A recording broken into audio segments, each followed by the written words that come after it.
everyone. Assalamu alaikum. For those of you who don't know me, my name is Sayyida Hira Naqvi, and I'm doing residency in internal medicine. I just started on a PGY1 at Morristown Medical Center, and I'm just glad to be here. I'll be hosting this session. It's mainly for supplemental ERAS application, but once we start on with the questions, feel free to ask any questions about your CV, your personal statement, whatever you guys need help with.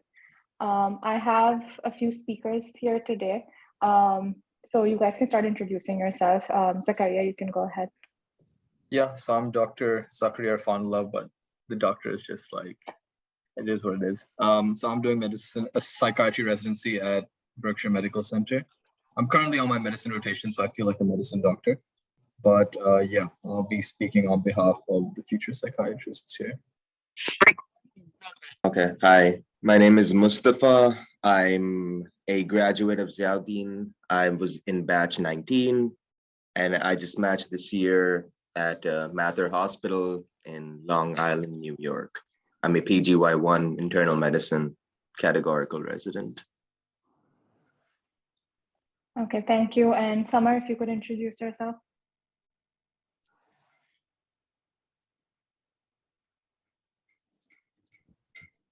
Samar, if you could unmute your microphone. Hello, everyone. My name is Summer. I'm also batch 19. I matched neurology. Also PGY1 intern. Thank you for having me. Okay, great. So let's start. So firstly, the purpose of supplemental application. I think the reason why they started it, last year was the first time they did it like for multiple specialties. Before that, I think they only did it for ENT. And the purpose was to figure out, like for the programs, to figure out which applicants are more interested in them and to streamline their interview process from that end. So last year it was optional. This year it's also still optional. Not all specialties are participating in it. There's limited specialties and the whole process is still optional. But I think my personal opinion would be to still fill it out, even though it's optional, because you're not losing anything. And I feel like it's just an added thing where you can possibly gain an advantage. What do you guys think about that? There was no supplemental application for psych last year, so I don't have an opinion on this. But I think last year it was just medicine, right? No, it was other specialties also. All right, so we have medicine, neuro, psych, and maybe surgery here. Yeah. So I can just briefly go over which specialties are participating in it. So neurology is participating in it, just going over the common ones. Surgery is participating in it. Internal medicine, categorical, is participating in it. OBGYN is not participating. I applied to both last time, internal medicine and OBGYN, and I remember OBGYN was not participating in it. PEDS is also participating, and psych this year is participating in it. So those are the common specialties. So does anyone want to go over their experience with the supplemental application, if they thought it was useful, if they thought it made a difference to their application? Had any interviews from the places that I signaled in my application, but this wasn't true for everyone. I do know a few people who did get at least 1 or 2 interviews from the programs that they signaled.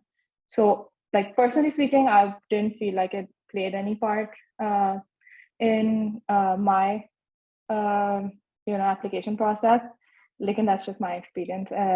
It did help some people, though I don't think there's any harm with filling that out.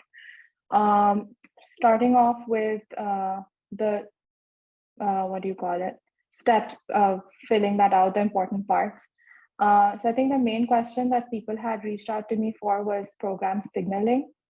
Whether you should, I think it's also different, like the number of programs that you can signal. And for every specialty, I think for IM categorical, it's 7 this year. I think it was 5 last year, from what I believe. So that's that. But does anybody have any suggestions, any opinions on what on signaling, like which programs you should signal? Help me per se, but I do know a couple of people who, who did get interviews from, I don't know how many it is. It's 7 you were saying that you can signal? You're muted. Sorry, I think this year for IM it's 7. Okay.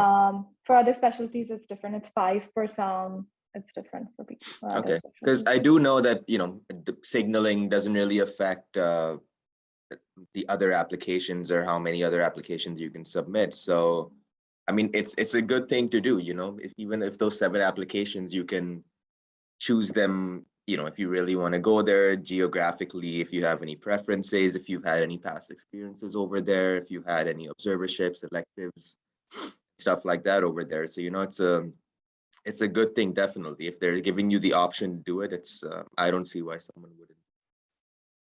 Okay, but would you advise on signaling programs that are like those programs that whose criteria you don't fit, like who are better programs than you? So you got to be realistic, right? The whole match process, it's it's tricky. Some people are able to figure out the algorithm, and it is very tricky. I still think the whole system is very broken and it doesn't make a lot of sense. And hopefully they fix it in the next couple of years. But if everyone knows how well they stand, per everywhere they want to match, right? You kind of have an idea. And if you have average scores and not a lot of clinical electives, not a lot of US clinical experience, not a lot of publications, do apply to a lot of places. Obviously, everyone does apply to a bunch of places. Don't just limit yourself specifically. But when it comes to signaling, you got to choose places that you believe you're actually, you have a shot of getting in. So if you only have 7, like Hera said, don't waste them on places you probably are not going to get in, or it's very unlikely that you're going to get in. You got to do your research. You got to look for past alumni. You got to see the IMG match rate, whether people from your university are there, whether people from your country are there. So, that's very easily accessible. You can check every program. You can go on their page. You can check their current residents. There's websites like Frida and Residency Explorer where you can check your match rate, IMG match rate. There's a bunch of places to check this, but don't waste your 7 spots on programs you're unlikely to match to. And I'm pretty sure everyone does have an idea. I would agree with this completely, because you're only getting like either 5 or 7 signaling options. So don't go signaling a program that is way far out of reach. So that's like one wasted signaling. So keep it limited to the programs whose criteria you fulfill, where like Pakistani residents, and like Mustafa said. So that I think is the best way to go about it. If you Also, work I think somewhere, I'm not sure, but I think there's like an essay you have to write. There's like two paragraphs you have to write. I think it was the meaningful experience part, if I'm Something not like wrong. that. I don't remember, but there were like 2 paragraphs you had to write. One was short, one was a little bit longer, but I don't remember. I think there was an option of 5 meaningful Yeah, that's the one. experiences, and then there was like anything that impacted you, like a story about why you had like challenges or something like that. So so anyone who's currently in the applying in this match cycle and has any input on this, please feel free to join in and unmute yourself and ask us. Hi. Can you hear me? Yeah, we can hear you. Yes, we can. So I'm Zohaib. I'm a graduate of last year. So this year we do have to write 5 paragraphs, and I just wanted to know if the meaningful experiences, whatever you wrote in it last year, did anybody bring it up in your interviews? any So mention not, of it? not for me. I feel like my supplemental application got lost somewhere because it was not mentioned anywhere at all. I just know that meaningful experiences try that they're not from your, I mean, they can have some overlapping things from your application, but try that there's some actual meaningful things different from, the same things that you have written in your personal statement, the same things. Like it shouldn't be repetition, just it could be the same thing, but with a different point of view, just so that they get a better insight into your personality, I guess. Mustafa, did you have any experience? Like, did people bring up? No, not at all. Yeah, How I feel like. long Sorry. were the, well, it's not an essay by any means, but how long were they that you had to write? Because first it's 300 characters, which is nothing. 300 characters So- is nothing, bro. You just start writing, and by the time you like write a line or 2 lines, and you're like, oh, it's done already. So Yeah. So no, you just gotta keep it short and sweet. And like Hira said, right? You don't wanna repeat things that you probably already wrote in your personal statement, like, oh, I helped build a school in this place, I helped, bring water to this place, stuff that you've already mentioned in your personal statement. They probably don't want to see that. Yeah. And again, like CV, if you've written in your CV, like volunteer experience, I did like this volunteer work. Now, CV में तो वो part लिखा होगा ना, I did this many hours of doing this. But in your meaningful experience, you can do your like how it affected you personally kind of thing, like a 1 line about it. That's what I would say, just to keep it different. Yeah, that makes sense. Right. Yeah. I also wanted to ask, you said that you didn't feel like you got any interviews because of your signaling and geographic preferences. Do you feel like you lost any interviews because of them? Like you didn't signal a program that you could have, or? No, because I feel like last year was such a trial thing that they were doing, because it was the first time they were doing it for internal medicine. And I don't think a lot of programs even paid attention to signaling, to be honest. And for me, I didn't do any geographical preference because I was coming from Pakistan. I don't have any family in the US. So I felt like geographical preference would limit me to a certain area, and I didn't want that. So I didn't do that. So I don't think that affected my application in any way. I don't know if other people have had different experiences. So would you suggest that we also just straight up do no preference, or do we just put it to around where we have done our electives, for example? So I feel like that's a debatable thing. Some people say that you should put in a geographical preference, especially if you have like family in an area. It's better for, I mean, if you really do want to go in that area. So it's better for those programs. They will know that you were, you would prefer to stay in that area because you have family. I mean, even if in your interviews, you can always like bring this up, like the reason I want to come to this place is because I have family in the area or whatever. And even when you're emailing programs about like, oh, I'm interested in your program. That's always a plus point. So I don't think there's any harm. I personally didn't do it because I don't have any preference. I was like, beggars can't be choosers. So kahin pe bhi mil jaye residency. So, Yeah, but like aside from family, like just the fact that we did electives in the area. No, that's a huge plus point, because and not just area wise, like, are you thinking about applying to the same hospital that you did electives at? Yeah. Because so they love that. They absolutely love that. You mentioned that you But worked there. like the geographical preference this time, it's like more of a not specific states, but an area, like a whole swath of land with multiple states in them. So like, for example, if I've done something in Illinois, and like, would Michigan care that I did something in Illinois, for example? I don't even know if they're close, but yeah. I feel like you can do it if you really do, like if you went for your elective, you really like that area and you're like, नहीं मुझे यहीं इसी area में residency करनी है, यहाँ पे IMGs match होते हैं ज़्यादा. So you can do it. I personally wanted to keep everything open just because, I mean, for example, किसी ने California में elective करा है, California में relatively कम IMGs match होते हैं, so I would not put in a geographical preference for that. लेकिन हाँ, अगर तुमने न्यूयॉर्क में करा है elective, so then it's okay because like New York, New Jersey, this area has more IMGs, so then I wouldn't like hesitate in putting in that geographical preference. So Go ahead. I can give on 2 cents. We didn't have a supplemental for neurology, but we do have it this year. So we had, I think, 2 open houses, and there was a lot of conversation in regards to signaling. So from what I've understood is, at least from what the program has sort of been thinking on the lines is when you have, I think for us, we have 5 options. So number 1 is that you try signaling places like Karimi said, places that you do have a good chance in matching into, because when they look at your application, because when you signal to a program, they know that you signal them, they get like a ding. When they open your application, they know, all right, this is a candidate that whose credentials match other residents in our program. If you signal a program which never take any IMGs, because even if with the best of stats, there are some programs that just don't take IMGs. So if you signal to them, they're like, all right, this is a great candidate, he has amazing resume, but we're just not an IMG friendly program. So you wasted your signal there.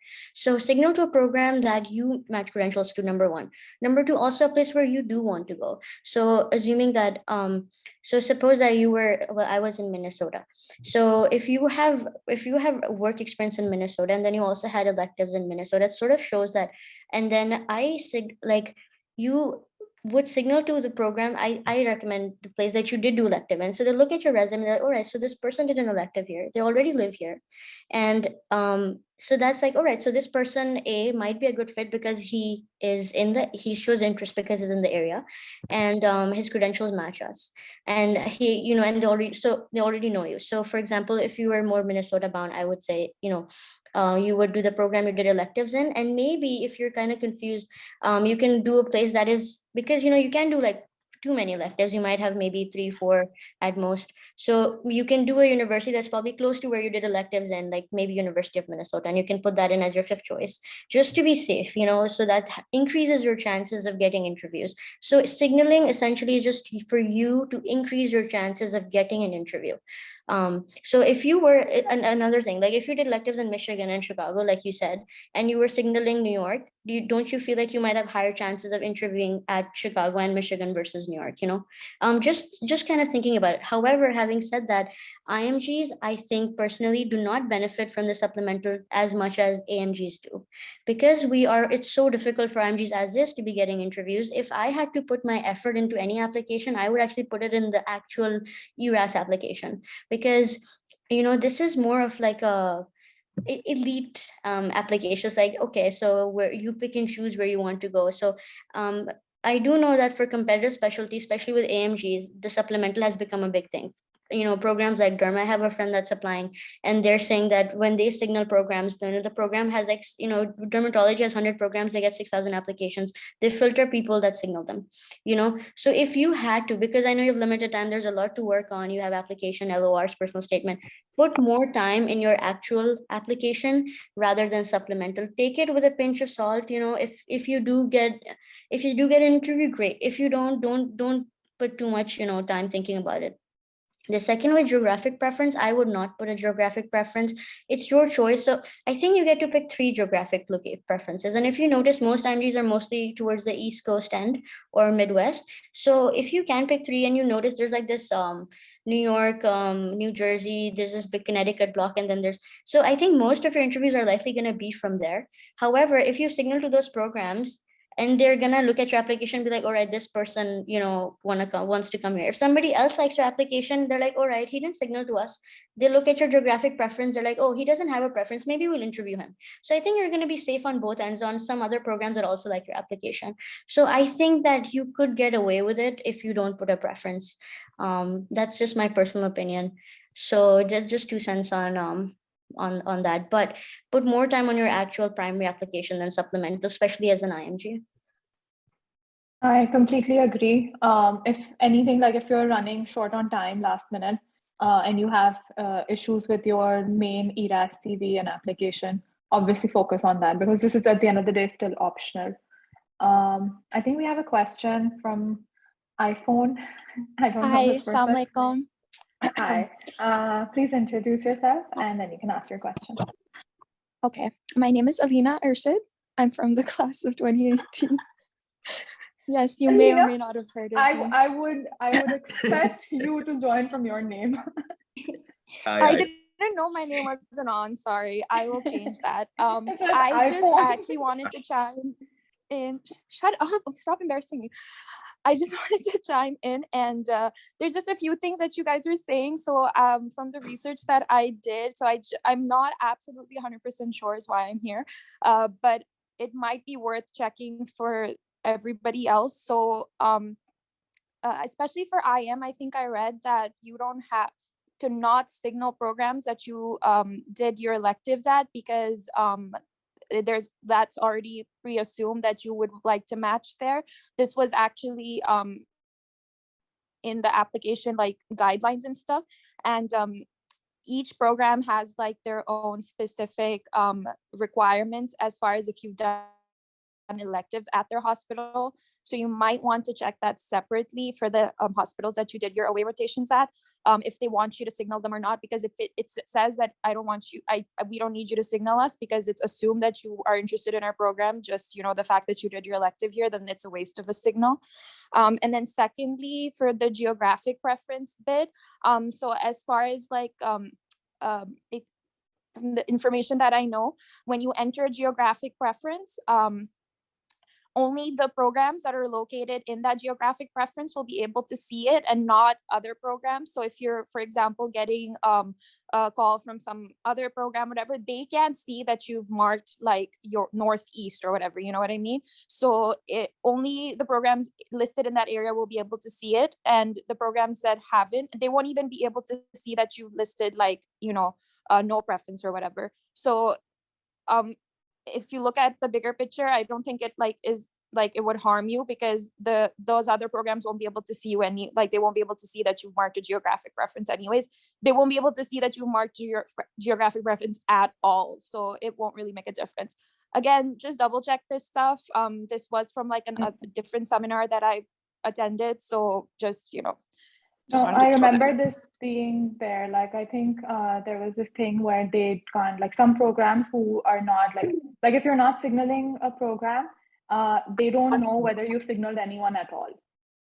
So you can like, I mean, they're not going to see, oh, you signaled these 5 programs and not us. They're going to think, okay, I mean, a program would likely assume if you're filling out a supplemental application, you have likely signaled someone, but they can't see which programs you've signaled. And it's the same thing with the geographical location, I think. So yeah, Alina, I think you're right about that.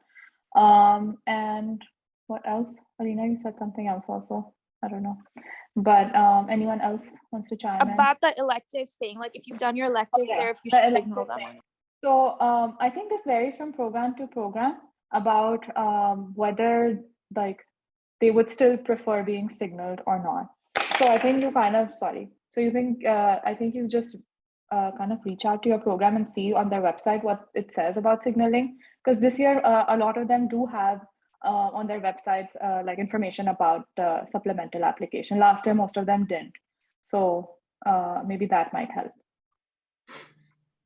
I mean, I do understand her point of view when she says that if you already did an elective there, you've already showed interest.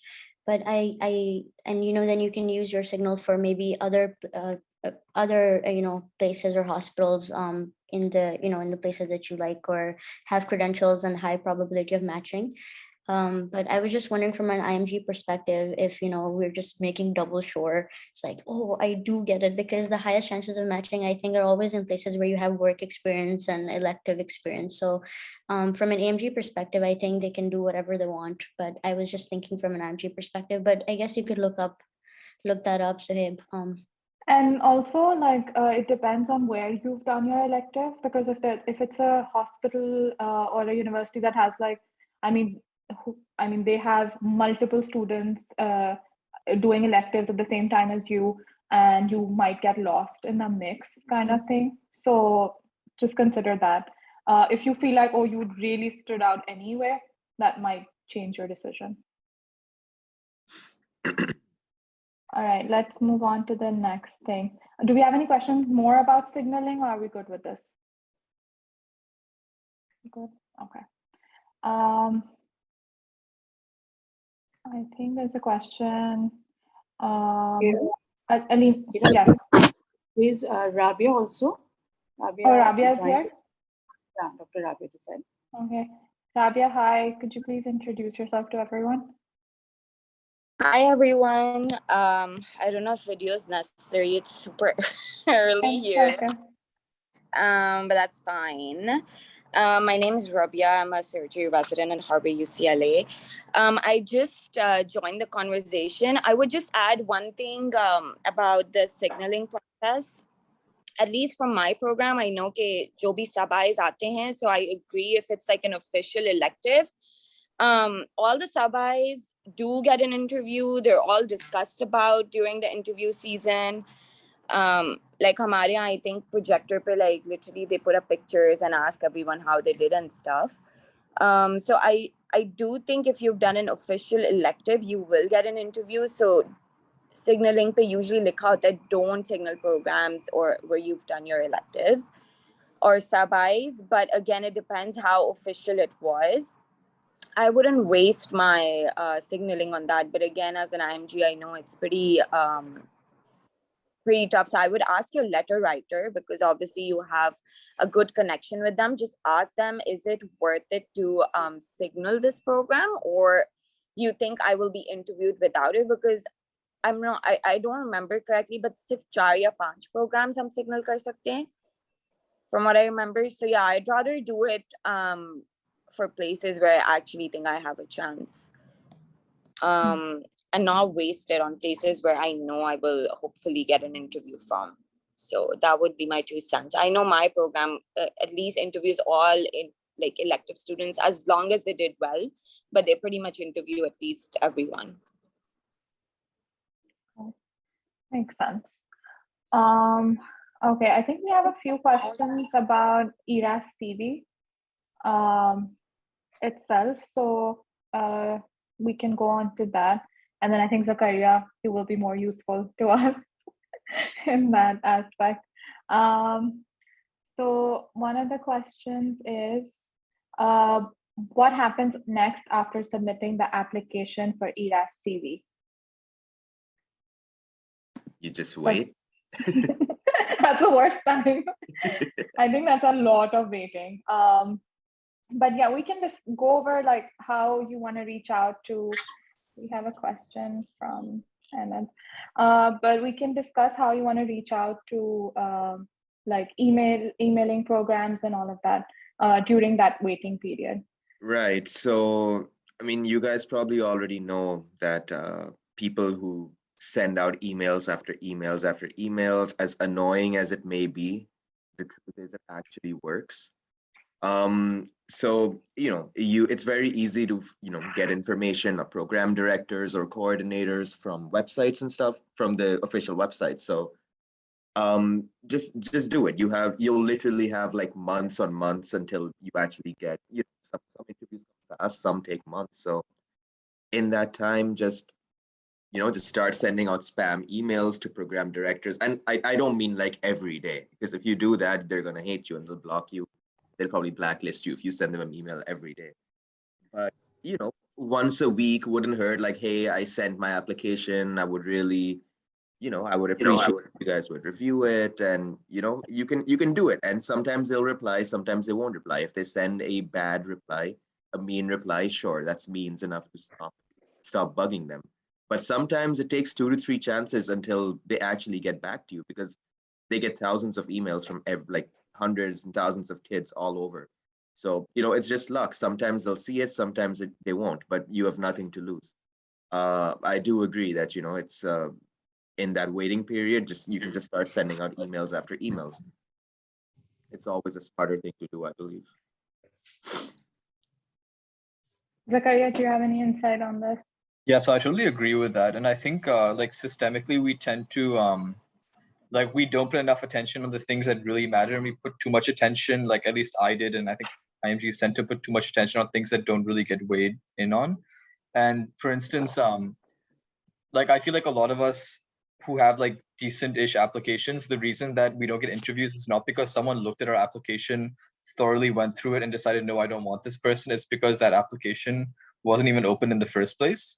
So the bottleneck that you want to overcome, like people put a lot of focus on having like a pristine 10 on 10 application, whereas I think it's much better to have like a 7 or 8 on 10 application, but make sure that it's read. because a lot of you guys, I'm sure, will come in with like good, decent, if not stellar applications that won't be open. So the way you get those applications open in the first place is like Mustafa said, right? So I feel like this is like the biggest factor that gets interviews. Like we tend to think that scores get you interviews and filters, and that is true. But like I know people with like double 250s who only got 4 interviews. So they must have gone past the filters, but they still only got like 4 out of 200 interviews. And I think what really helps is like Mustafa said, right? So cold calling programs. And like, again, like the reason this works is because like empirically I've seen it happen with people, like people with double 220s who have like 10 to 17 interviews, right? And then people with double 250s who get like 4 interviews. And what the people with double 220s did is that they would like make themselves noticeable to programs. And the way they would do that is like systematically, right? So like what I did was like I applied to 144 programs in psych and I made a Google Doc. And yeah, so you don't email the program director, you email the program coordinator. So what I would do is like I would sit down 10 programs an hour, like A to Z, and I would first like call the program coordinator, and I would like, and again, like Mustafa said, you don't want to annoy them, and I feel like this is like where how you say not what you say is important. Like just be like polite, respectful, not annoying. And they won't get annoyed. If you sound like super like arrogant and condescending, they'll probably get annoyed. Don't do it too frequently, but call the program coordinators, be kind, be respectful, be polite, and tell them you're super interested in their program. Tell them you want to rank it highly. Maybe even give them a one-liner about why you like it, and then follow up immediately with an email. So I would like call the program coordinator, express my interest, and then follow up with like a 4-line kind of email. Like we just spoke today, this is my CV. I'd be obliged if you could take a look at my application. And oftentimes like they're nice enough to like reply and say, yeah, we'll start your application for when we do go through it. And I did get quite a few quite a few interviews that way. And I've heard other people have the same experience. So yeah, to Mustafa's point, don't do it too frequently. So like I said, like first call them, introduce yourself, follow up with an email. I would do 1 to 10 programs an hour, and the ones that didn't reply, I would do them again next week. So every Thursday I would kind of do this, and then the programs that didn't pick up, like the program coordinators who didn't pick up, I would call them again the next Thursday and then follow up with an email. And then I would follow up every 2 weeks with a follow-up email. Like we spoke a couple weeks ago, I don't know if you got the chance to see my application. Here's my CV for your perusal. So yeah, I'd follow up every 2 weeks. And I found that it works with a lot of people. So people with like less than stellar applications get more interviews that way than people with stellar applications, because those applications don't get opened up in the first place. Yeah, that's my spiel. I agree. I think emailing and calling is very important, but the timing of that is also important. So make sure that you're not emailing them at like 9 p.m. US time. Like, oh yeah, don't like do 9 that. to 9 a.m. to noon on like a Thursday. Yeah, Best. that's good. I also heard Monday, Tuesdays are good. I don't know. I tried Monday, Tuesdays more than Thursdays. I don't know why you said Thursdays. Like, was there a reason why? One of my seniors recommended Thursday. I can't remember why. But again, like I don't think like again, It this is worked one for of those you, things so where I like yeah, this is one of those things Uh, where like people overthink the things that don't matter and underthink the things yeah, that matter. So just make sure you're like pushing on the right levers to get what you want. yeah, Because and do oftentimes not, you'll press on the wrong yeah, buttons. and don't call them during their lunch hours, Yeah. and call Yeah, them like in the morning. Yeah, they're all on their desks at the morning and they're all reading their emails. So a lot of times you actually get a reply of your email in that Yeah. moment only. So do that. Don't have a very long email, because you're going to be sending that again and again. Nobody has time to read that. They're probably only going to read the first few lines. So stick to that. Make sure that your AAMC ID is actually in the email. Otherwise, your email is pretty useless. And you can also attach your ERAS application to the email. That helps. But they always have your AAMC ID, so they can still like open it up. But I think that's the main goal. But do reach out. I think I did it every 2 weeks. You can do it every week also. It's a lot of emails, especially depending on the number of programs that you've applied to. So it takes a while to also send out those emails. Also do it ASAP, because one of the mistakes I made was that I started like 6 weeks into the cycle, and a lot of programs like email me back, the coordinator, saying we liked your application, but we filled up our spots. And that happens quite frequently because they do fill up their spots in the first month or so. So start like the first week after. So would you guys suggest emailing programs before the application deadline happens, like starting with that, or just start off after? Because I know I did it like exactly after the application submission. So I don't know what you guys think. I mean, most people do it after after like, what is it this year? September 28th, I believe, 28th, 29th, I'm not sure. 20th, yeah. But doing it before that, in my opinion, makes no sense because the program isn't able to access your application before that date anyway. And, it's just a matter of luck. You just got to email them at the right time. You got to know the time over there. Like, obviously, if you're emailing them at like 12 a.m. at the program's time, chances are by the time they get to work in the morning, they already have like 100 emails ahead of you, so they're not going to see it. But, just look at the time you're applying at. Just, don't be annoying. And I personally think there's no point emailing them before the cycle actually begins. But I don't know, you guys can confirm if someone's actually done that. Most people I know, they start sending out their emails and phone calls and everything in the first week, basically the first week after you apply, because like again, I said, like Zakaria said, spots do fill up pretty fast. Yeah. It's already pretty much decided, like in the first month or so, which people they want to take and whatnot. Yeah, and then they fill up their waiting list also. So if anyone does drop out from their first few people, then they go onto the waiting list. So you're already too late. So do follow up with the emails right after. But yeah, time is, I feel like, the most important aspect here. You got to know what time it is, where you're sending the email to. I would suggest that, between 2 to 5 is probably the best time to send an email. Anything before that, because the way it usually works over here in the States is program coordinators usually get most of their stuff done during the first half of the day, at least from what I've seen mostly around here. 12 to 2, anytime between that is, I wouldn't recommend it because it's lunch break, it's a different time. Like someone lunches at 1, someone 12, someone, just around that time. Between 2 to 5 p.m., I believe, is the time where you'll have the highest chance of getting a reply. So just aim for that time, and just don't be annoying is all I can say. Just be smart about it. Okay. We have a question from Ahmed. Ahmed, you can unmute yourself and ask your question if you want, or we can answer it from the chat. Hi, can you guys hear me? Yeah. Yeah. Dr. Hira, I just had a question. I want to know, ideally, how many weeks of US clinical experience is required? Or is it just about getting 2 to 3 LORs? It is about getting the LORs, but it's not just about that, because the duration of your US clinical experience matters. It's different for every program. But like most of them that I saw had 3 months, or some had 6 months. So it depends on that. So technically you could be working at 2 places and have 2 LORs, but your duration could be like 6 weeks and 6 weeks. So you would meet the criteria of the application anyway. But anybody else would like to chime in about their duration of US clinical experience? Thank you, Dr. Hira. You're welcome. Yeah, so most programs already have it listed out on their website in their application summaries. We need a minimum of 3 months of clinical experience. Some programs have it lifted out. We need a minimum of 6 months clinical experience.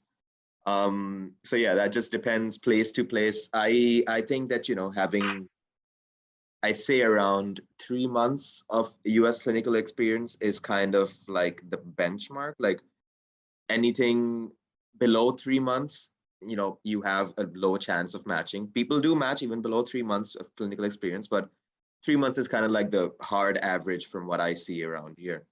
Anything over 3 months, even better, your chances increase. LOR wise, so yeah, as far as I can remember, you need 3 LORs, I believe, for most places. I think, yeah, 3 is the minimum criteria, but you can do 3 to 4. Yeah, so I pretty much sent out 4 to all applications, whether they asked for 3. Some did ask for 4, but I believe 90% of them were just asking for 3. And most people do send out 3 to 4. One of them is from your, your chair of medicine, which I believe is Dr. Ali Raza, or it might have changed. I'm not sure. It's still Dr. Ali Raza now. Yeah, depending on where you want to apply, what specialty, you need one from the chair. And the other three, ideally from US doctors. But something else you can do, like what I've seen people do. I had a couple of people at my program, actually, they did this from Pakistan. So not everyone can, go abroad for US clinical experience. Not everyone can have 3 to 4 months of experience. But something I noticed people do, whether it makes a difference or not, I'm not sure, but they get their letter of recommendations from MDs, but working in Pakistan. So that also is, because obviously at the end of the day, they don't care that much whether you have an LOR from a Pakistani doctor, MBBS, FCPS, but if he has an MD, it does make a slight difference, not the biggest difference, but I would recommend, there's a lot of MDs in Pakistan. You can look for them, you can work with them for a month or so, but that is, I believe, that's a smarter thing to do rather than just choosing any doctor, choose an MD, because I do think that matters when they're looking at LORs. But yeah, 3 to 4 is yeah, I think the qualification, like a US trained doctor, and their qualification, like if what work they've done and how good they are in their specialty really does matter. So anybody else wants to give their opinion on the elective duration? I'd like to say a couple things about the LOR. I'm not familiar with the medicine process, so internal medicine, so obviously I would trust you guys with that. I know in surgery, they're very particular about how good you're at your skills because it's a very requiring field. So I had used all 4 US letters.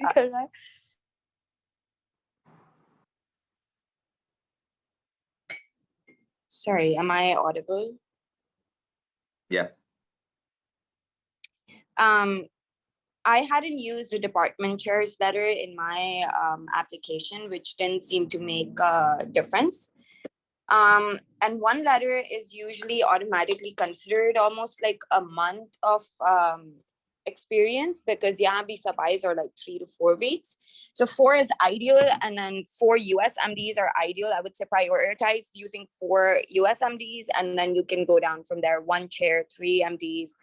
And then if you want to use a Pakistan ka letter, I don't know, at least at my program, I haven't heard that outside letters are given that much preference, but if you have a good solid US letter, it definitely makes a very big difference.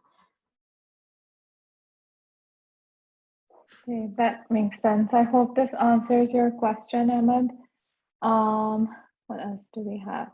So guys, please feel free to ask questions, whoever's listening. Yeah, so if any of you, like apparently in interviews, they ask based on the content of the LOR, like that's what I've heard. So if any of you just applied with any Pakistani LOR, did they bring it up? Like the department LOR or anything like that? Did they bring it up in the interview? So I had, so this wasn't my Pakistani LOR, but this was like, I did an elective in the UK. So they did bring that up, and I did submit one of the LORs from that elective. So they did bring that up, and like they were asking me about my experience and how it was in the UK and why I chose to come to the US. So they do bring up LOR, like if they're well worded and it shows like the writer actually knew you, they might bring up. But I mean, it also depends like what work you were actually doing with them. So anyone else? Yeah, I would say even if you know the content of your LOR when you're uploading, definitely right, you waive the rights to see the LOR. That means that you don't really know what's in the LOR. So even if they ask you, don't pretend like you know what's written in your letter. A lot of US MDs genuinely actually write waive letters. Like mere jitte bhi the, I hadn't seen all of them actually except one. But you do, they'll never bring up if the letter is bad, but if you experience something, Capco interviews me, and you didn't know what your letter was, then I would highly recommend that's one of the things you should always check. I mentioned this in our last webinar too. There are two kinds of LORs that they describe at our program. And it's because like I've been in touch with my program directors for possibly applying myself. So they say there is a letter that's called a lukewarm letter, and then there is a letter that's a strong letter of recommendation. Strong letter of recommendation will legit use the code words that program directors and people use to convey the message that you're an excellent candidate. A lukewarm letter is not a bad letter, but it's like, oh, this person came to us, he was a great student, he will be a great president, something like that, written in like 2 paragraphs. Whereas a strong letter of recommendation will mention very personable qualities, very specific qualities about you, how you worked, how pristine you were. A lot of a paragraph usually about like where people who've worked here or worked with us have ended up. That's another thing that I noticed a lot of USMDs usually use. So if you can get the data on your LOR, some doctors are really nice. They'll send you the letter and they'll still upload it as waived. But if they're particular about a waived letter, then I think it's risky. But of course, if you worked hard, they will write a good letter. So those are 2 things. Don't pretend you know the content. Just be like, oh, yeah, he was a great mentor, something like that. Always start off like how that doctor was great and you don't know what he wrote if it was a glowing letter. But they definitely do ask bits and pieces about it. Not the content particularly, but your work. Also, yeah, I would always remember to wave off the section where I don't remember what it's called, but it's, I consent not to get the LOR. Always opt for that option, because there's an option, right, where you can choose to see your LOR once it's uploaded, and there's an option where you choose to waive that part. Waived or Always not, waive. yeah. They don't like when because they can see the option what you chose, and Yeah. they don't like, a lot of places don't want you to be able to see your LOR. So Yeah, I always think even if you have written your LOR, which I know some of you might have written your own LORs. a lot of A lot of you might have written your LORs, but yeah, always have them waived. We have Myra here.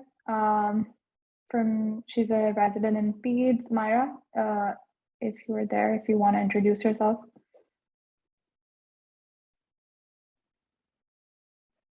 Is she here? Okay, I don't think she is. I don't here. see Myra anywhere. Okay.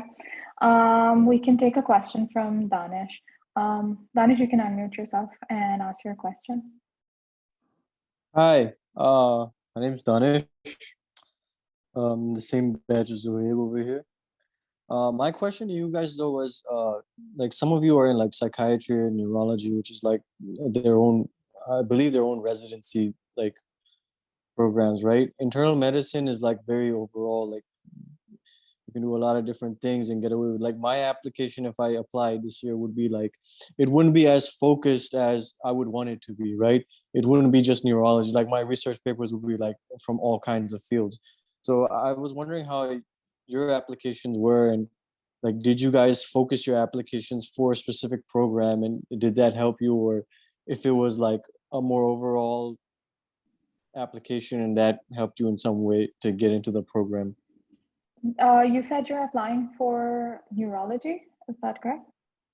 No, I didn't say anything. I mean, I'm thinking of applying to like certain programs, right? But like, I just want to know, like, how focused does your application have to be in order to apply to a specific program? So obviously, the more focused it is, the better. Like they'll see that, oh, you wanted to do the specialty and you've like gotten experience in it. However, just from my experience, I was applying to 2 specialties, OBGYN and internal medicine. So my CV was not focused at all. I did have some general surgery experience also, and I chose to put that in because that was a very good experience for me. And I was prepared to answer the question if someone asks, like, why you chose internal medicine when you've done all these electives in different specialties. But to be honest, nobody ever asked. So that was just my experience. I think, sorry, we have Farzam here. Farzam, if you could unmute yourself and introduce yourself, and if you want to answer this question. I can add a little bit to Danish's question. So neurology is a subspecialty, at least for me. They definitely do care about more of a focused resume. So because it's a specialty, it cares about, okay, do you have experience in neurology? And it is so, since every specialty is different. If you do want to apply to something like neurology, and just speak from my own experience, you can have maybe like two, if possible, elective. If you had like two electives in neuro and then you had one in IM, that would actually be, that's good, because we also rotate through IM. So maybe you could have two neuro and then one IM, or maybe three neuro, one IM, and then research is also a big one for us. Step 3 is not so much for us, but it is, I know, very big for IM. So those things, at least for me, were specific. And when you're applying to programs, some programs, I actually put all 4 neuro LORs for most of my programs, except the ones that ask for one IM letter from your home country. So the one that asked for an IM letter from my home country, then I put 3 neuro LORs plus one IM letter from my home country.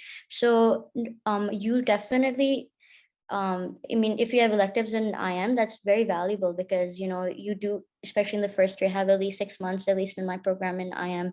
So 1 + 3 is good if you're interested. But yes, they do care about focus, because things like stroke, or things like if you're going through like headache. I mean, when you're talking to people during interview, they have experiences in those things, and I think you also connect more. So I did think that was important, at least for my from the specialty perspective, at least for me. So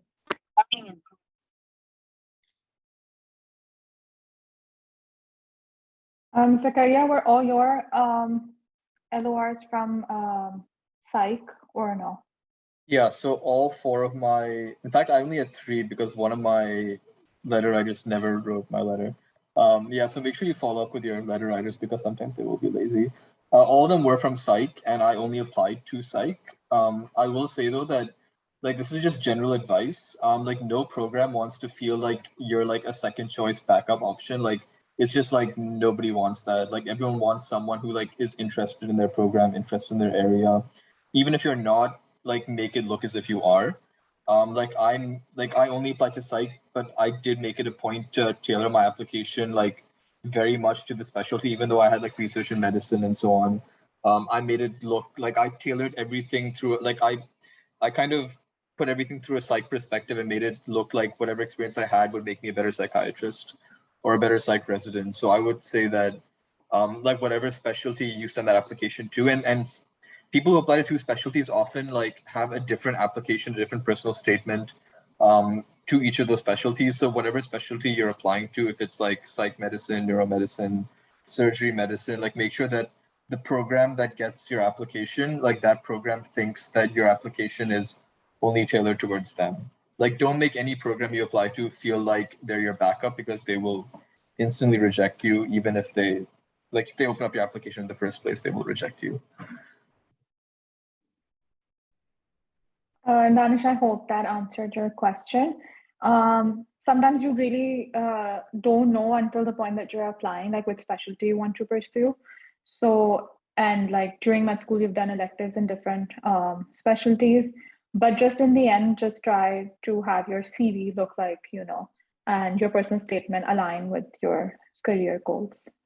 We have lots of questions. So, Amna, if you want to ask your question. Yes, please. Thank you. Hello, everyone. My name's Amna. I'm applying to the GS match this year. Dr. Hera, my question was actually directed towards you. Like a while ago, you were mentioning about how, how your CV might not be that directed. It can be multifaceted, right? It can be multiple specialties. So you said you were prepared for questions, but they didn't ask you any. So I was wondering if you would share how you had prepared for those questions, like what you thought would be like a good way to counter those questions. For example, from a GS program, commenting on your IM elective or something like that. Sure. So for me, also because I had, I think the way I went about it was I also had that elective in the UK. So my CV, if I was looking at it, I would be like, oh, this person has done an elective in the UK, but wants to come to the US. This person has done an elective in surgery, but is applying to internal medicine.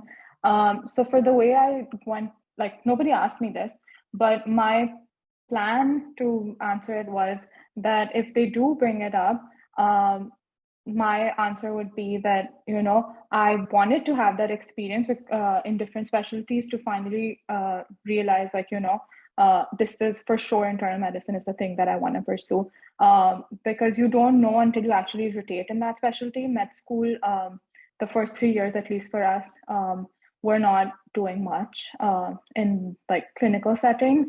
And you only find out in 4th, 5th year. It's very limited, and your true experience of understanding the lifestyle of certain specialties. I mean, you don't even really find out in clinical electives, but that's probably the max you can do as a medical student or a graduate. So I think that was one of my answers. The other thing was, I don't know if you've done house job, but house job really helped solidify what I wanted to do, kind of. So those were my things. I don't know if other people were applying to 2 specialties or if anybody else has any input on this. I would say that for surgery, if anything, at least use all 4 surgery letters. Don't use medicine letters for sure. 100% that's not gonna work, because they're very particular, especially for IMGs, because वैसे they trust us a little कि भाई ये, you know, my system में आ सकेंगे या नहीं, and then OR has its like own complications. So you kind of want to show that you worked at the OR and you have those skills and blah blah blah blah in the US. And अगर US के भी नहीं है, I would say Pakistan के भी ठीक है, but like at least all 4 surgery letters, 100%. In terms of what Hera said, I think being honest with your journey is nothing to be ashamed about. You can always say, I was struggling to find what specialty I like. I obviously rotated in multiple specialties, and I initially thought this was like my goal. And I did this and I liked it. It's not like you don't have to bash any other specialty. Oh, I hated medicine. I hated this. Just be like, I really liked it until I did surgery. If you're applying to a surgery program, be like, until I did surgery and I realized, oh, it like had an aspect of medicine as well as surgery to it. And like, I really enjoyed it. So that's how you can kind of manipulate your words for a surgery interview. For a medicine interview, your surgery letters can work. So you can actually use surgery LORs because surgery has a lot of medicine in addition to a lot of other manual work. So you can say, oh, I really liked it, but I liked the aspect of the floor a lot more. So I thought I would fit better into medicine. So you can use surgery letters for pretty much medicine, but don't use medicine or any other specialty letters for surgery for sure. So that would be my 2 cents. I completely agree, because I think I did the same. For my OBGYN, I applied with just like OBGYN or surgery letters. And with internal medicine, I used, I mean, I think out of 4, 3 of them were internal medicine and 1 was surgery. So, I mean, that's what I would think it's okay to do. Obviously, try if you can get all internal medicine. That's always obviously preferable. We have a question from Vanita. Hey, I'm Anita. I'm from class of 2021. I wanted to ask regarding personal statement that how is it like, does it get you interviews? How your personal statement is structured, and what content does your personal statement have? Like, should it be academic or should it be about your own personal struggles? I can answer that. So Yeah, unless okay. anyone else has something to say. You can go ahead. So I feel like, again, like your personal statement is one of those things where like there are parts of the application that people put a lot of focus on, and those aren't key levers in the process. And then there are parts of your applications that people don't put focus on, and those matter much more. And your personal statement is something where, like, if you're on your 7th or 8th iteration of your personal statement, like nobody cares. Like I literally know. So for instance, like I don't know how many of the residents here are part of the selection committee, but like I signed up this year. So like I kind of know like how like superficial it is. Like you'll have like 1,000+ applications, and then you'll have some 2nd-year residents who are only there because they're getting free lunch, and they'll have like a pile of applications, and they'll be like on their phone swiping on Tinder, reading applications, like reading the first line of a personal statement, looking at the ERS photo, rejecting it, and then sending like maybe 300 apps to the program director. So like you do want to have a good personal statement, I would go for like a 7 or an 8 on 10 personal statement, as opposed to doing 8 iterations and getting to like a 10 on 10 personal statement, because it's not going to make that. You want to put in effort into places where the extra effort you put in will pay large dividends, and having a good personal statement, like a 7 on 10 personal statement, is like sufficient. I know that didn't answer your question. For a good personal statement, you do want to have something where the first paragraph connects to the last paragraph. You do want to send it to like 3 or 4 friends who are good writers. Make sure you send it to people who are like great writers, because they'll give you good feedback. You don't want to get like conflicting feedback from people who barely write good essays. Make sure you send it to the right people for feedback. It's generally good, and again, there's no like clear and cut way to do this, but I've generally heard that it's good to have like a personal anecdote of like a patient you worked with, make it emotional, make it meaningful. That's all I really have to say. Do any of you guys have anything to weigh in? If there's one thing I can get across for your personal statement, I would just say one thing. Whenever, so when people write about themselves, it's really hard writing about yourself, granted, and I think the personal statement was perhaps the hardest thing for me in my application. So start early. Number 2, when you're trying to sell yourself, there's always, you can use adjectives, and I know most people who do pursue medicine are caring and empathetic, but instead of using those words, try to show them. Just show those things instead of just using them. So say I'm a caring and empathetic individual who cares deeply about patients. Don't do that. So show what you want the program. So when I read, say, your certain encounter with, patient XYZ, I read it and I know that you are someone that is empathetic, that is caring, that will go the extra mile, that will advocate for patients, instead of just writing them in comma, comma, comma, comma, and be like, I'm caring, empathetic, I'll advocate for my patients. So that's one thing that's important. The more examples you put, especially more so, I think, in regards to how patient-centric approach, and how your story ties into why you are in medicine, and what happened. And I think that most people who come from at least Pakistan have wonderful stories, and don't be ashamed of your story. I think they're very touching, and the fact that you left your left your country to pursue medicine here, what inspired you, and your early experiences early on in medical school and growing up, especially if you're someone that's passionate about the underserved. I think that's it's a great story just waiting to be written. So use that as a selling factor, and use use examples to express yourself rather than just using words and like adjectives. So just a point that I thought was probably important. Yeah. Yeah, don't be ashamed to make it emotionally hard hitting. Like Summer said, like make sure that like you do want to like go in for the kill with your personal statement. Like don't be afraid to like tug at some heartstrings with like a really touching story. I know that everyone does have a different style. So, it's like some people are more like flamboyant with how they write. Some people are more bland and like to the point. So it's okay. You can use your own style. You're perhaps more scientific and straightforward sort of a writer. That's okay. If you're a more flamboyant writer, that's okay. But by the end of the day, the program should know if there are 10 qualities about you that you really, that make you unique. Make sure that you sell that through your application. Yeah, and don't make it academic too much. I think that was one of the questions she was asking. Like, don't make it academic. Try to make it as personal as possible. It might not help in getting you the interview itself, but it can be discussed in your interview a lot, and it can lead to them, finding out more about you. So keep it personalized about you. Thank you. Also, could you guys tell about the length of the personal statement? Is it supposed to be 1 page, 1.5, or 2 pages? 1 page. One. Yeah, Please don't make it always. very long. Yeah, Thank you. there's no limit as per se when you're writing it. I don't believe there's a limit, but always keep it 1 page. Yeah, and an ERAS page is different from a Microsoft Word page. So just make sure that when you're copy pasting it, you are adjusting it accordingly. You can preview. There's a preview option on the ERAS thing, right? So when you think you're done or whatever, just preview it, see if it's actually in that one ERAS page.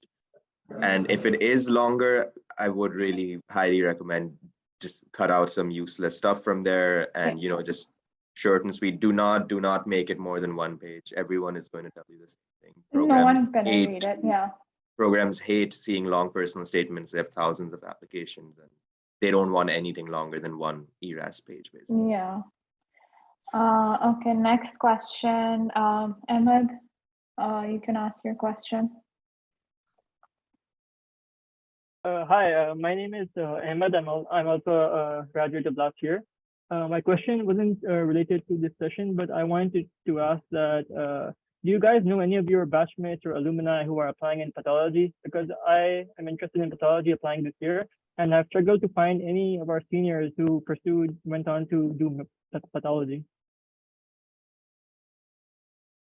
I actually don't know anyone who is applying or who had applied to pathology.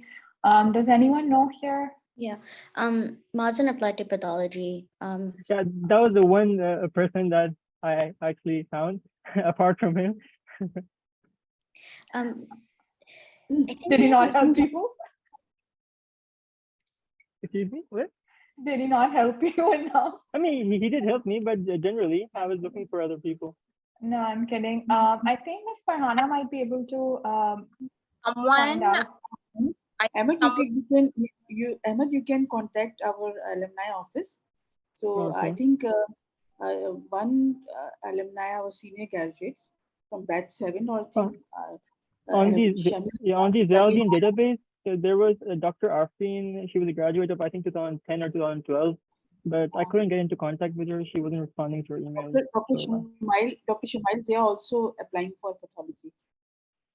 Okay. So okay. I'll connect with you. Okay, I'll connect him with you. You can contact Thank our you. office one day. Huh? Thank you. Thank you. All right. Then this is for everyone. You can feel free to contact Ms. Farhana about like our alumni because some of the database might not be as up to date with their contact information. Okay. Next question. Sorry, Zaid, you've been waiting for so long. Please ask your question. So my question was on for internal medicine this year, they have a structured evaluation letter. So I think it's the first year, but do you guys have any ideas on that? Because it's meant to replace the LOR from the department chair. And it's more of a form that someone is supposed to fill out. So it's optional, but do you guys think it's going to be important? So I think for us, they brought it in last minute last year, and it was still optional. I didn't use it because it was way too late. We already had our LORs in place. But if anyone else wants to give their opinions on the structured letter. I don't have any experience with the structured letter as per se, so I can't really, I don't know. Yeah, I don't think any of us use the structured form. That being said, I mean, if they're using it, there must be a reason for it. I think you can, it's still optional right now. So you probably still are you doing your regular LOR or are you doing the structured one right now? I don't know, I'm deciding. Oh, you're still deciding. Who is writing it? I'm sorry, I'm interrupting. Can I add to that? Sure. So obviously I haven't matched yet. I'm still in the process just like you, but something I came across on another platform was that, so the structured letter has a lot of competencies that they're assessing, right? All the different questions that they're looking to answer. If you're LOR writer or if you're writing it yourself, you address those, that could be a good way to provide an alternate to it, because a lot of Pakistani schools and Pakistani graduates are still not using the structured letter because it requires some portion of graphical data from your clerkship as well, from your rotation, things like that. So not a lot of people are opting for it because obviously it's difficult to come up with at such a last minute. हमें MSP मिल जाए वही काफी है, बड़ी बात है actually. So yeah, I think if you could ask your letter writer to include those competencies, like I think it has all the ACGME competencies in it. So like if you include those in your letter, it will be a more valuable letter and it will answer a lot of things that they're looking for. I agree. I think the ACGME competencies should be included in all LORs. And just make sure that you're, especially if you're getting like a Pakistani LOR, make sure that, like from a Pakistani writer, just make sure that they're aware of these things before they write them for you. All right, thank you. You're welcome. Next, we have a question from Ahmed.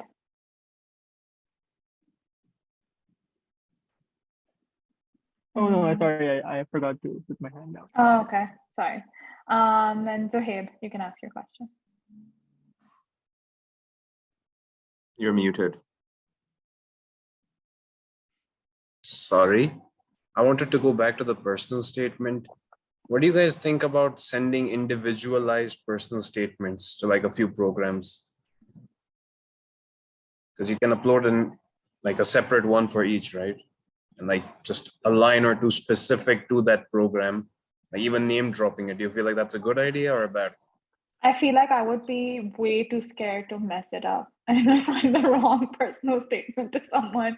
I was already too scared when I was doing my OBGYN and internal medicine personal statements, just in case I don't assign the incorrect one.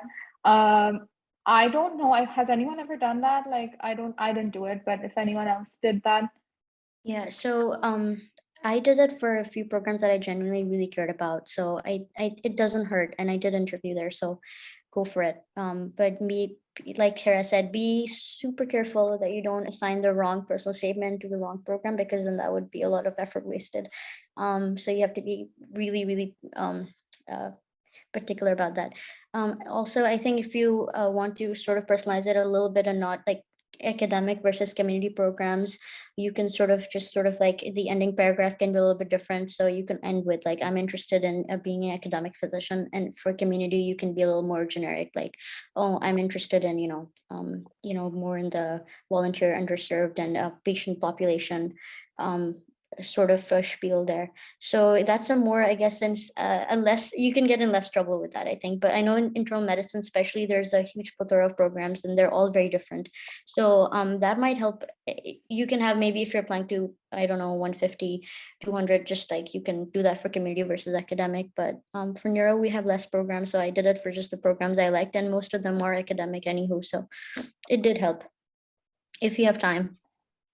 Also, I would limit the information about the program and the specialty in your personal statement to just the last paragraph, and not like have that, be the main point of your entire personal statement. Because your personal statement's about you, it's not about the program that you're applying to and the specialty that you're applying to. That should just be the end of it, just to summarize like, oh, why your personality fits this specialty kind of thing.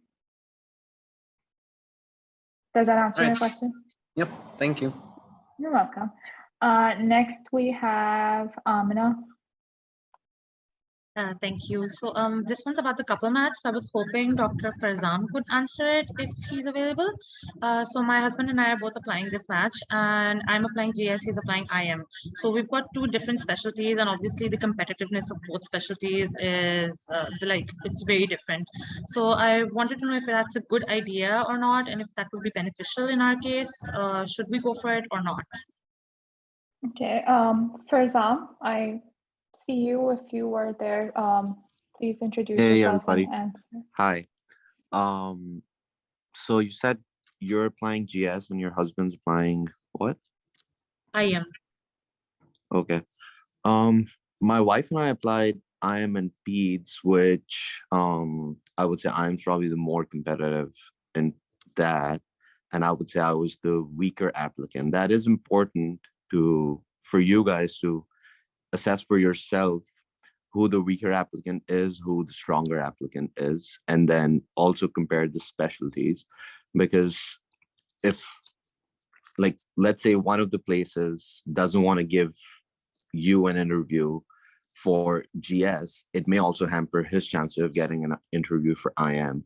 At the same time, it can also go the opposite way, where once you get an interview from a place, your husband can just, go all out, email the program director or the program coordinator in that IM program and try as much as you guys can. We were always told that there is a risk of, getting lesser interviews than normal. We had an opposite experience. Actually, we ended up getting more interviews than we were expecting, and I would say at least 4 or 5 of those were just based off the fact that she got an interview at one place, I reached out to them, or I got an interview at one place and she reached out to them. As far as the match is concerned, that's a completely different ballgame. Like coming up with the different algorithms, deciding if staying in one place is the only option, or if, you know, going to 2 different places is also an option. All of that comes in when you're making your rank order list and it's time to match. So once you guys go through the interview process and you're at that stage, which I don't think even comes up till January or February, reach out to me sometime during that period, and then we can probably be more specific, you know, to your needs at that point. I think discussing that right now would go beyond the scope of this conversation. But as far as interviewing is concerned, I don't think it's a bad idea, but my experience was fine. But I would say if you ask the majority, they are pretty apprehensive about couples match because they assume the chances are lesser. And again, my experience may be skewed because PEDS is not extremely competitive. And IM is also okay-ish in terms of competitiveness. Gen Surg is definitely a competitive specialty. So you guys should just keep that in mind. Also, I hope that answers some of your questions. Farzam, if you could clear the misconception that people have about couples match, that either you both get matched at the same place or you don't get matched at all. If you could clear that. Oh, yeah. So, yeah, thanks, Sarah, for bringing that up. Okay, so that's a very big misconception that people have, that couples match is like, you know, all or nothing concept. So it's not that way. Once you are ranking your programs, like I said, in December, January, and you make a rank order list, you can essentially make it as, so let's say you're, you know, or Farzam and my wife, her name was Maya. So you can make combinations like Farzam program A, Maya program A, Farzam program A, Maya program B.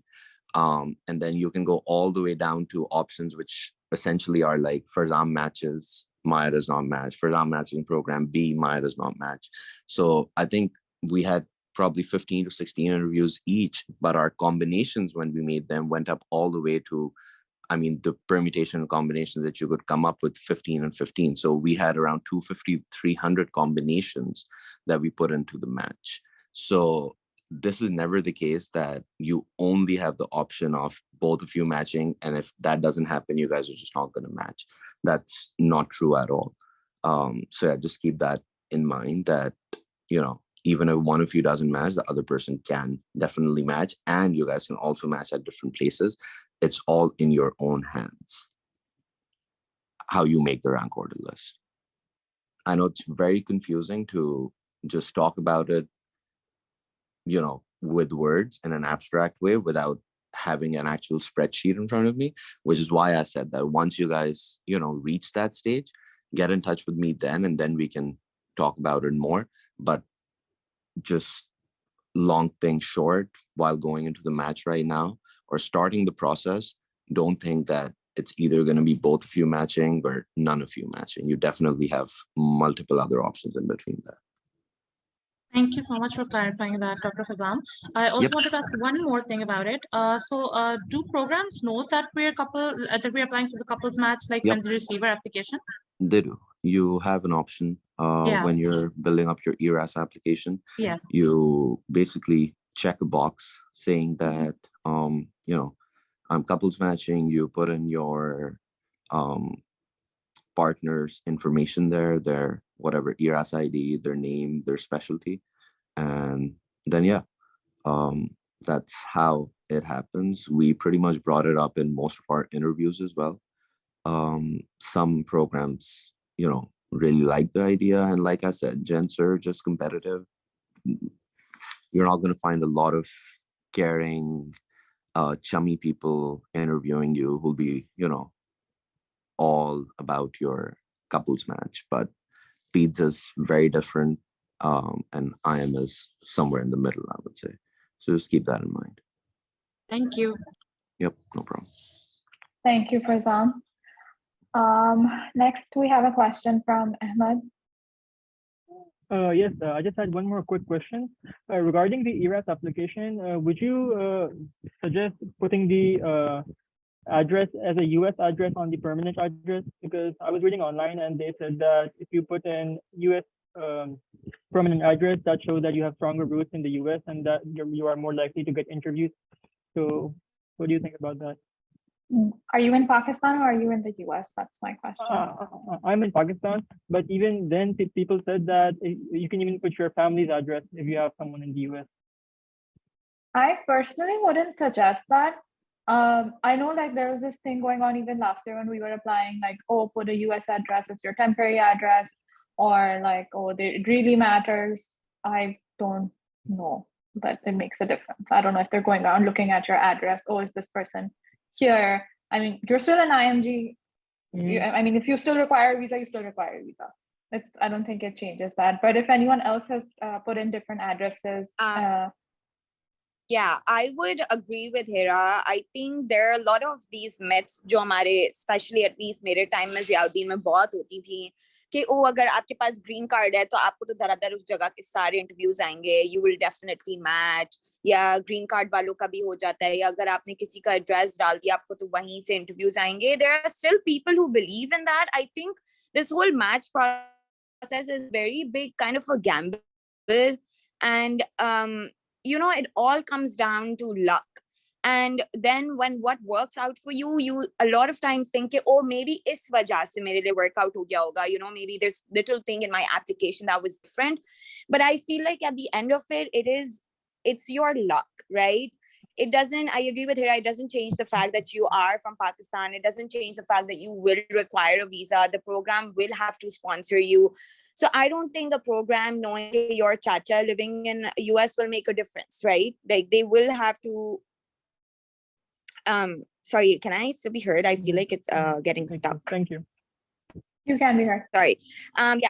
So you will still require a visa. The program will still have to go through that. So I would just be honest and not kind of, you know, take that risk. I think temporary address, I think there's two options. Like one is a temporary and one is a permanent address, if I'm not wrong. So if you actually live in Pakistan and you are not in the US, so I mean, put your permanent address as Pakistan's address. For your temporary address, if you were like in the US at the time of interviews and you were doing your electives or whatever, you can possibly put in a US address. But I don't think this makes a difference to that extent where they would be like, oh, ye to US mein hai, to bas isko. Matlab, it would actually look weird if you were sitting in Pakistan at the time of your interview, but your temporary address is in the US. I mean, I don't know, that I feel like lagega ki, oh, what's the point of this? So just be honest to wherever you are and whatever your actual address is. I don't think this is something that you should spend time worrying about. Okay. Next, we have a question from Ibad.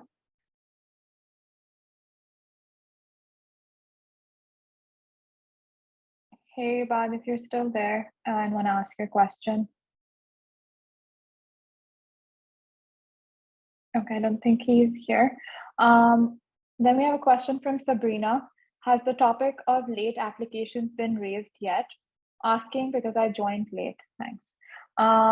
So that hasn't been discussed yet, Sabrina, but we can answer that for you. Did anyone submit their applications late, like past the deadline, and would want to give their opinion on it? I have one piece of advice for a late application. I didn't submit my application late, but one thing that I didn't know before was that if you're just waiting on submitting an application because your LOR has not been released or been submitted in time, don't wait for that. You can submit your applications and you can still upload the remaining LORs. This is a tip that I didn't know, but I had a classmate last year in my class who was applying for a categorical spot. And our program director was a little late in her letter uploading. So she submitted her application and she just uploaded the letter later. You have an option to upload the letter afterwards. Just make sure you don't fill out that space if you're just waiting for an LOR. I don't have any other, this is the only tip I have, but I don't know how other like late application works, if anyone else wants to. Okay, I think Sabrina, if you wanna unmute yourself and just tell us like what's the reason for submitting your late application, because that matters. Okay, thank you, Hera. So actually, I don't know, some people said that you can apply later on, even if you have 1% of chance of matching, you should go ahead with it. And then some people said that if you don't have the LOR yet, just take the year off and then apply the next year, because it just, so I'm kind of confused about that, because yes, it is about the LOR and also the CK score that I might be getting a little later. So yeah. Okay, so for the LOR, I don't think that, like Rabia said, I don't think the LOR should be the reason for you to apply late. You can always add the LOR later, and you can then even email programs that there was this delay in the whole thing, and I've just added an LOR, and then they can still view your application. As far as CK score is concerned, I think you can still submit your scores to programs once you have submitted your application. But also the process of, you delaying your application one whole year for just an LOR, that would, add another year to your graduation years. So I wouldn't suggest that. And as far as CK score is concerned, do you have an idea when it's coming in or no? Right. So that was my follow-up question, that what is the latest that we can sort of submit and the program directors can sort of download or whatever, print it out? Do we have like an end point? So a lot of programs have their time, like cutoffs for, it's different for every program, but cutoffs for when you can submit your application. But if you have already submitted an application, you can still inform them that, this is a change. Like a lot of people do this with step 3 scores, that they take step 3 after they've submitted their application, and they just send their scores and email programs that, we've taken step 3, these are our scores, and we've updated our application. So then they kind of download your application the first time properly. Thank you. Yeah, I would add another thing. A lot of US graduates actually apply without their CK scores, because they're a lot of times giving their exam right before the match. So it's fine to submit, of course, as long as it doesn't take until January, because that's more like the ending season. Most of the interviews are already sent out. However, this year, because we have the pass or fail and stuff, I know CK is a lot more, will be considered as a much more important factor. So you need to just keep in mind when your score is coming, and as long as it's within like a month, I would say like October-ish, early October-ish, or like mid-October, that would be fine, because I don't think interviews are really sent out. The first month is mostly like picking out applicants for interviews. However, I think both these factors should not stop you from sending in your application. Just send that out, upload the LOR later, and then you can also submit your score. Yeah, I feel like if you've just taken step 1 and you are not taking step 2 CK in the near future, that's a different story. Then I would be like, okay, maybe apply next year. But if you've already taken step 2 and you're just waiting on the score, I don't think that's you should delay your application a whole year just based off of that. I hope that answers your question. Next, we have a question from Ibad. Ibad, I don't know if you can join now. Hi, everyone. Guys, can you hear me? Yes, we can. Yes, Ibad here. So I am a 2019 graduate, and I began my step 1 journey this year. So I'm not sure whether this is the right time to ask this question, because I know that this forum is this meeting is set for the Match 2023 applicants for the ERAS and all that. But I am targeting Match 2024, but just a beginner in this journey. So I wanted to ask the question from the esteemed panelists who are ahead in this journey. So I have a very unfortunate start to my my STEPS journey. I wanted to target 2023 Match because of the whole buzz about year of graduation. So I tried to rush my step 1, and unfortunately, I did not pass my step 1 exam. So I'm planning to retake it in 2 months. So of course, it's a big red flag being in non-US IMG.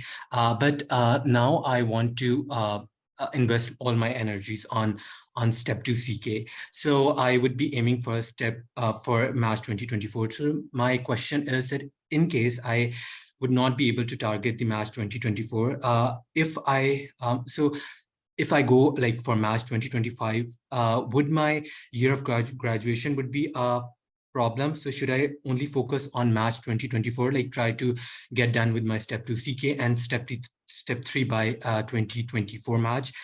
Or should I take ample amount of time for CK step 3, gain lots of USCE, maybe a research year, and then like apply for a 2025 March?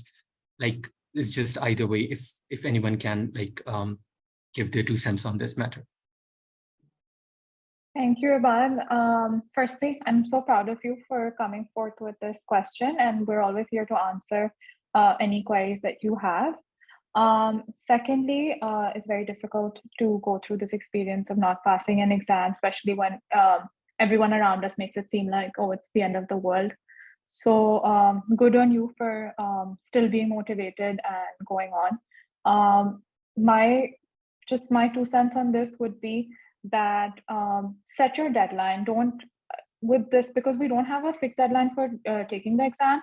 So you already get like, I mean, you kind of keep pushing your date ahead and ahead. So don't do that. Set your deadline. So now if you're thinking 2024, then just stick to 2024 for now. Okay. Focus on step 1 right now. Take it properly. I feel like the better, even though it's pass fail, but the better you do at step 1, the better you will do on, in your step 2 CK, because a lot of your step 2 CK knowledge is based off of step 1 knowledge. So I mean, and if you want a good score in step 2 CK, you have to know your step 1 things well. So do that, and once you're done with step 1, focus on your step 2. And I would still suggest to I mean, if you are able to do this, stick to your 2024 deadline for now. And obviously things change as you go on, and I mean, life happens, that's different. But that's just what I think. Year of graduation, obviously it does matter with some programs. There have these filters that might put you out of their criteria. However, I mean, you have to make do with what your situation is and do the best to your abilities.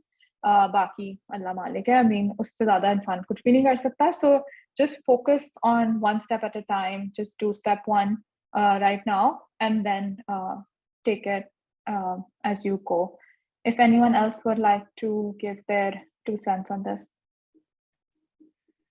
Yeah, I can add a few things. I was pretty much very far past my graduation date myself. I think you can kind of cover it up by making use of that time by doing something useful, koi aap electives, ya jo bhi research. You can always cover that up.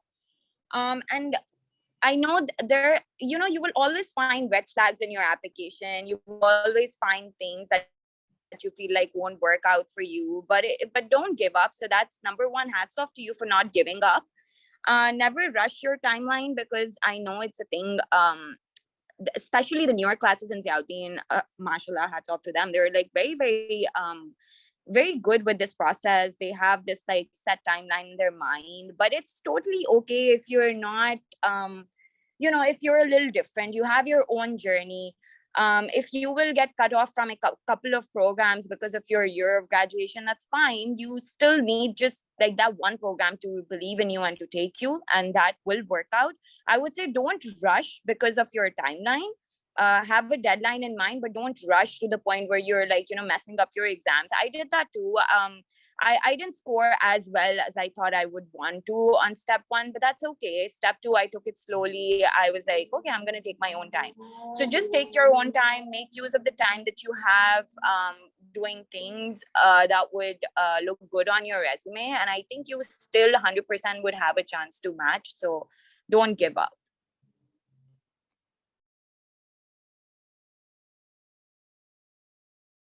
I agree with all of this. Anyone else wants to add anything about like the step timeline? Or no? Okay, then we can take a question from Zuhaib. Right. I intended to ask this previously, but I forgot. So you guys were talking about LORs, and one person said that you should aim to just give all 4 US LORs, and if not, then 1 department chair. I haven't really researched programs yet much myself, but do they specifically ask for a department chair LOR? And so this is something specific to internal medicine or like neurology also? So at least in internal medicine, and then I'll ask Samar to talk about neurology, but in internal medicine, most of the programs, they want out of your 3 to 4 letters, 1 letter has to be from the chair of Department of Medicine. So for like it was Dr. Vohra or Dr. Ali Raza. I think now it's Dr. Ali Raza. So that has to be, so that's like your 1 LOR is already done with that. And then the remaining, try to get them from US, like from your US experiences. If not, it's okay to get them from Pakistani doctors. It's not the end of the world. You have to make the best of your situation. So if you can get them from US trained Pakistani doctors, that's great. If not, it's okay. Just do it with someone who is qualified in their field, who knows you well enough, and who will actually write a good letter, like which is personalized to you and not like a generic one. So, and then Samar, you could talk about neurology maybe. So I think what I was trying to say from the neurology perspective is because it's a specialty, I had put all 4 neuro letters. I had put 3 clinical, 1 research letter for neuro. And for programs that had asked for internal medicine, specifically departmental letters specifically, I had put 3 neuro and then I put 1 I am a department chair letter. And it's interesting because some people actually miss that because you're mass applying and you're checking all your boxes, you might miss it, but that, you have to sort of like read and like look because they do have that. And the reason is because they want to know what you were like as a student and how, because you're from an international medical school and what did you do, what you were as a rotating student, your clinical skills and all of that, because, that's as a medical student, that is an important part of your application, especially here. So they're, I guess, trying to even the playing field there. The second is for internal medicine, and everyone's application is unique. So for internal medicine, I think is if you had US experiences, I would put clinic, always put at least, if you have US LORs, put those. If you don't, you can put Pakistan. There's no problem at all. But I think clinical letters supersede research letters, and American letters supersede Pakistani letters. So you can sort of grade yourself and see. So maybe if you have 2 clinical US experiences, 1 research clinical experience, that's 3. And then the 4th one can be, Ali Raza's letter and the departmental letter. But if you are putting all, if you're putting all 4 Pakistani letters, if you didn't get a chance, I mean, I understand. Make sure 1 is department chair because department chair letters have a lot of value. Right. So just to clarify, so you applied to neurology and internal medicine both? No, I only applied to neurology. I was just sort of like. So some neurology programs would also want an IM department chair. Yeah, they did because we do 6 months and IM in the first year. Yeah. And a lot of and you need some level of competence with like hypertension and diabetes when you're dealing with stroke patients. So they don't ask for like a neuro head of department chair? No, Okay. so they said we want at least 1 department chair letter IM. So there's so not every program did. There were a few that did. So that's why I was saying like look into it when you're applying. So I mean programs have different specifics. And some programs don't even need 4. Sometimes they ask for 3, but I think it's safe to put 4 because you have 4. Why not put 4? Yeah. Another thing is when you ask, I know that asking for the LOR, especially if you're shy, is really, it's difficult. Do it early because they take time and sometimes they might be late our letters take at least a week to be uploaded. But say I want a strong, personalized LOR, use those words because they might, there's a difference, like Hira had mentioned before, between generic and strong. And if your letter is good, they actually mention it sometimes in your interview, like, oh, this person said this about you, and we really like that. So your LORs, I think, probably have one of the, I think after scores, probably the second most important thing, in my opinion, LORs and clinical experience. Thank you Also, so much. if you're still getting like Pakistani LORs, that's okay. But like most Pakistani doctors will actually ask you to write them, and then they'll upload it from their end. So if that's happening, make sure that you like the letters that you're writing, it doesn't seem like you've written them about yourself. Don't have that. And then just make sure that they are personalized to you. And it's not just like, oh, he's a good student and like I have 10,000 students rotating with me and he's like, one of them type of thing. So it should be something that actually like you did that stood out, or something about your personality in there. I hope that answers your questions, Ahim. Right, thank you. You're welcome. Next, we have a question from Vinita. Hey, so Dr. Rabia said that your step 2 scores will be the most important factor. So just wanted to clarify that you were under the impression that since most of the US grads, they will have step 1 score on them instead of a pass and fail, since they take their step 1 in second year. So there would still be a filter on step 1 score this year. So but do you guys have any idea about it, that have they completely removed the step 1 filter and step 2 filter is going to be there only? I don't think they've completely removed that. Sorry, Rabia, go ahead. Yeah.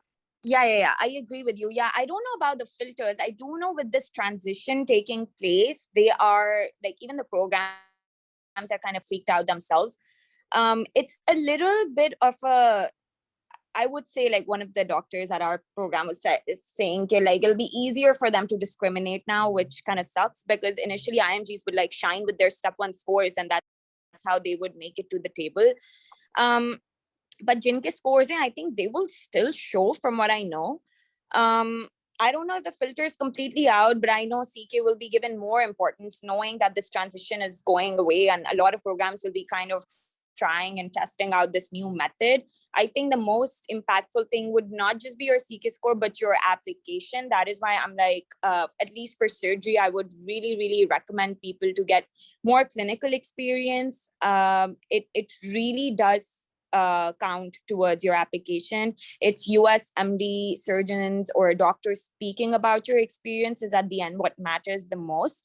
And everyone else in residency, I'm sure they also know that once you start residency, it's all about getting the work done. They kind of want someone they can just rely on to do the duties, to do the work. And itna score karta hai matter, it's a good filter, but I think with the whole transition process, your application can really supersede everything else. So that's why I think that your steps should not like put you down thinking that you can't match if your scores are not that great. You can really make it up by your application. I'm not really sure about the filters, I'm sorry, but I think step 2 will eventually become more predictive. I agree with Rabia. I think it's just that like still this year, a lot of people who have a step 1 scores are going to be applying. And I think it might be the same next year also. So regardless, I wouldn't worry too much about this. But yeah, focus on step 2, getting good step 2 CK scores for sure. Okay. I hope that answered your question, Vinita. Yes, it did. Thank you so much. You're welcome. Next, we have a question from Athar. Hi, if I get my step 2 CK score in December/January and get certified then, is it advisable to apply to SOAP directly instead of waiting for the next cycle? That's the first question. The other ones are also related to SOAP, so I'll just read them out. Also, how do you apply for the SOAP if you haven't applied for the regular cycle? And 3 is SOAP helpful for just US grads or US grads for US IMGs and IMGs as well? So does anyone want to take this question?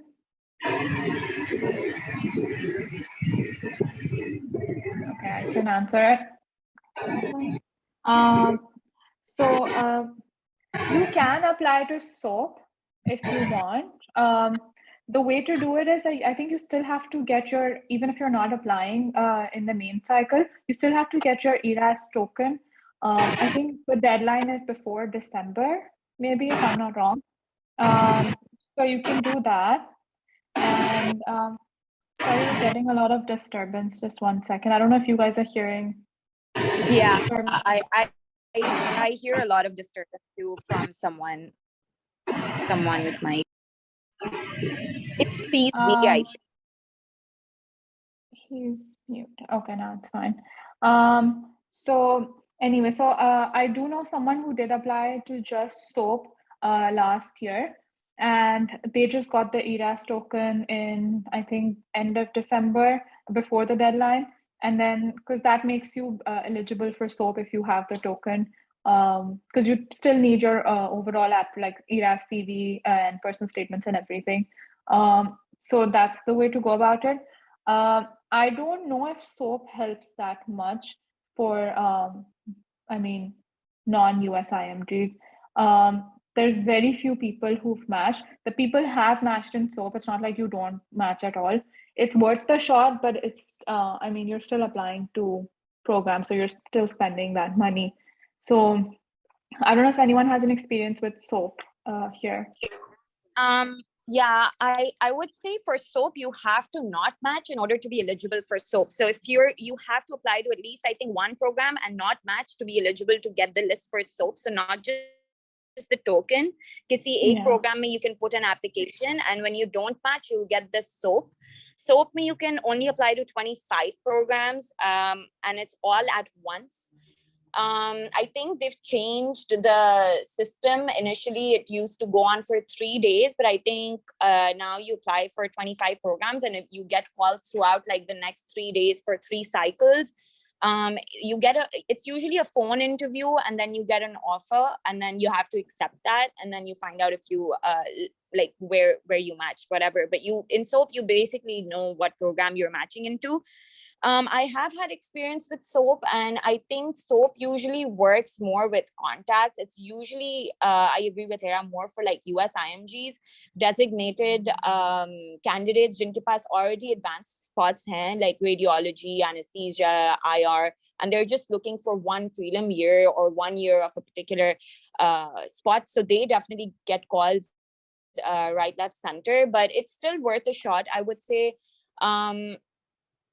But yeah, I think you would have to apply to at least one program and not match to be eligible for SOAP. So I would definitely put in at least one application and not risk it.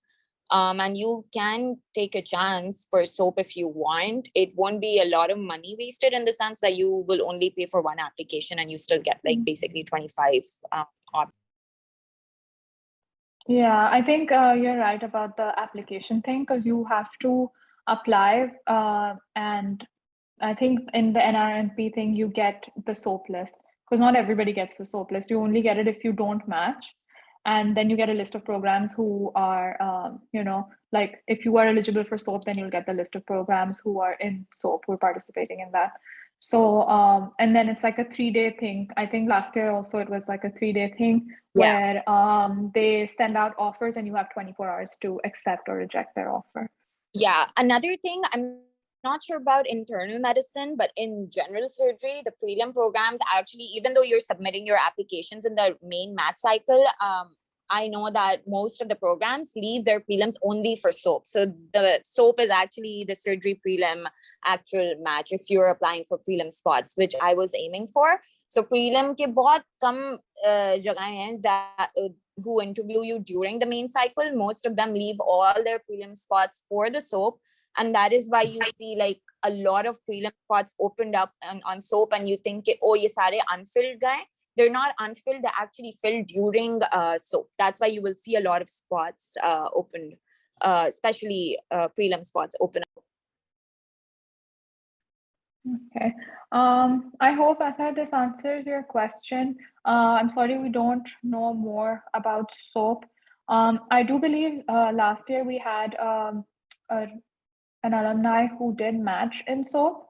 I think they would be able to answer this better. I don't know if Ms. Farhana knows who that was, but that would just be, I mean, I think they would be able to give you more information on this. Other than that, I think that answers, like, I think we've answered all questions. And I think we can, Ms. Farhana, end this session. Sure. Okay, thank you everyone for listening to us talk, and thank you everyone for whoever joined as speakers.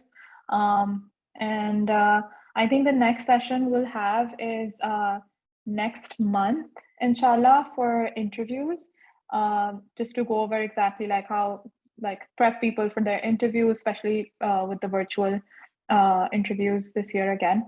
So we'll do that, and then we'll, I think, put up the date of whenever it's finalized. And that's it. Thank you everyone for joining. Hera, just one more thing, that if you guys are comfortable, you're sharing your emails or your US phone numbers, it would mean a lot. Also, if you guys are comfortable with it, if you're not, we can just reach out to you guys on email.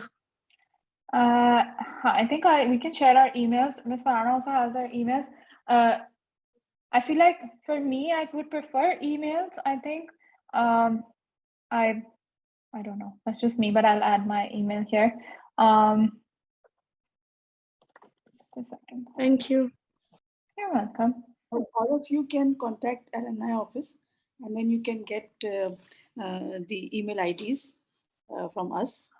You are more than welcome to come to our office, so we can give them. It's okay. I think I'm personally better with email replies. So this is just for me. Some people are better with phone replies. So email us or message us and just give us some time to respond. Sometimes it's a little difficult with like we're adjusting with the schedule, but hopefully we can be of some help to you guys. I know some of you have messaged me. I promise I remember. I will reply to everyone. And I'm sorry if I haven't replied yet. I will reply, I promise.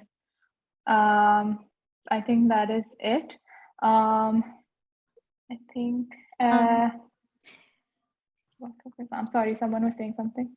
I'll just add one little closing. So good luck to everybody. May the odds ever be in your favor. Remember, this is a good time to dot your I's and cross your T's.